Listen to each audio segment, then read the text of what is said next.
Vous allez aujourd'hui apprendre à changer les programmes de votre inconscient pour influencer plus positivement votre vie.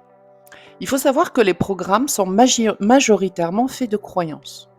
Les croyances peuvent être aidantes ou limitantes. Elles sont limitantes lorsqu'elles maintiennent dans une forme de zone limitée, d'où on ne peut pas sortir, parce qu'on en a inconsciemment dessiné les contours comme une forme de forteresse. Et on va souvent entendre des voix donc qui accompagnent ça, des mécanismes autosaboteurs tels que je suis pas assez bon, je mérite pas le succès.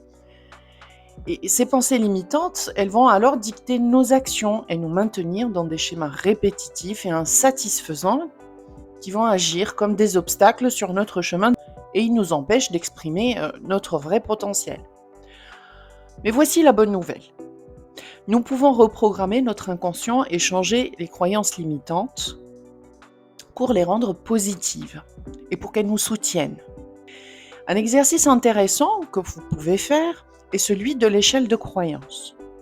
Alors, première étape, il s'agit d'identifier une croyance limitante que vous souhaitez déprogrammer. Par exemple, je ne suis pas digne d'amour.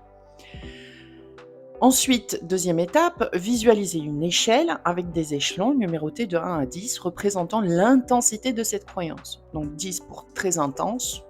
Et situez-vous sur l'échelle. Donc à quel niveau se situe aujourd'hui votre croyance? Par exemple, disons 7.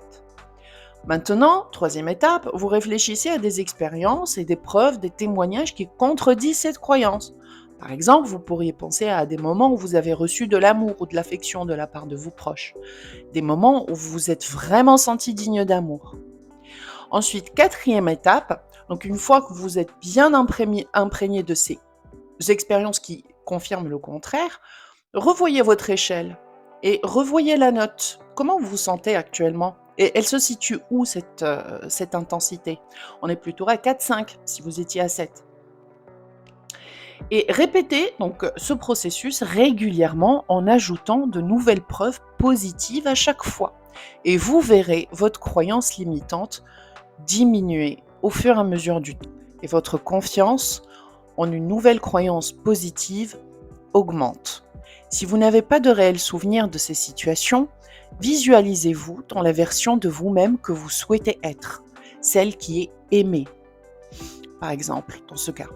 Cet exercice de l'échelle de croyance, il permet de prendre conscience de l'intensité de vos croyances limitantes et de les remettre en question en vous concentrant sur des preuves contradictoires. Répéter cet exercice quotidiennement permet de progressivement déprogrammer les anciennes croyances et de les remplacer par de nouvelles croyances plus positives et constructives. Alors ici, il y a 2 éléments très importants à prendre en compte si vous voulez vraiment réussir à transformer vos programmes. Première chose, le cerveau ne fait pas la différence entre la réalité et l'imaginaire. Alors quand vous faites l'exercice, plongez-vous complètement dans vos scènes pour visualiser votre posture, votre confiance, votre joie, l'amour que vous ressentez. Cela va renforcer la réalité de la situation. La deuxième chose, c'est la répétition. Soyez conscient que vos croyances limitantes ont été le résultat de répétitions sur une longue période. Et de la même manière, si vous voulez changer ces croyances, martelez-les suffisamment longtemps à votre inconscient pour qu'elles puissent se transformer. Dans la prochaine vidéo, je vous parlerai plus en profondeur de l'imagination et de la visualisation et de comment les utiliser pour déprogrammer votre inconscient. À bientôt!